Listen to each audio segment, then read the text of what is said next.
Hi. ആണുങ്ങൾ കരയുന്നത് നിങ്ങൾ കാണാറുണ്ട്. വളരെ റെയർ ആയിട്ടാണ് അവർ കരയാറുള്ളത്. ആണുങ്ങൾക്ക് ഒത്തിരി വേദനയുണ്ടായി അവർ കരയുന്ന 3 സാഹചര്യങ്ങൾ നമ്മളോട് ഷെയർ ചെയ്യും. ഒന്ന്, അവർ ഏറ്റവും കൂടുതൽ പ്രിയപ്പെട്ട അവർ സ്നേഹിച്ച പെണ്ണ് ഒന്നും പറയാതെ അല്ലെങ്കിൽ എന്തെങ്കിലും കാരണം ഉണ്ടാക്കി അവരുടെ ലൈഫിൽ നിന്ന് വിട്ടുപോകുമ്പോൾ ഒത്തിരി വേദന ഉണ്ടാവും.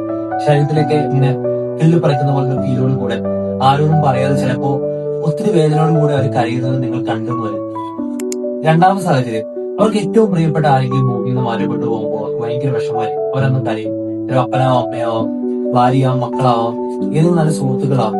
ഈ 2 സാഹചര്യങ്ങളിൽ അവർ കരയുന്നത് നമ്മളെല്ലാവരും കാണും. പക്ഷെ മൂന്നാമതൊരു സാഹചര്യമുണ്ട്. അത് അവർ ആരോടും പറയാതെ മാറി നിന്നിട്ടായിരിക്കും കരയുക. അത് ജീവിതത്തിലെ ഒരു പോയിന്റില് അവർ ഒത്തിരി സ്വപ്നങ്ങളുടെ ലൈഫ് അവർക്ക് എത്തിപ്പിടിക്കാൻ പറ്റുന്നില്ല. എന്നാൽ പ്രായമായി കൊണ്ടുവരുന്നു, അവർ മാതാവിനും പിതാവിനായിട്ട് പ്രായമാവുന്നു, ജീവിതത്തിൽ റെസ്പോൺസിബിലിറ്റി കൂടി കൂടി വരുന്ന കാണുമ്പോൾ അവർ ആരും കാണാതെ ഒറ്റയ്ക്ക് പോയിട്ട് വണ്ടി ഓടിക്കുമ്പോൾ അല്ലെങ്കിൽ ബാത്റൂമിൽ പോയിട്ട് തന്നെ ഇരുന്നത് കാര്യം. പക്ഷെ ഈ കൾച്ചർ നമ്മൾ ആരും കാണത്തില്ല.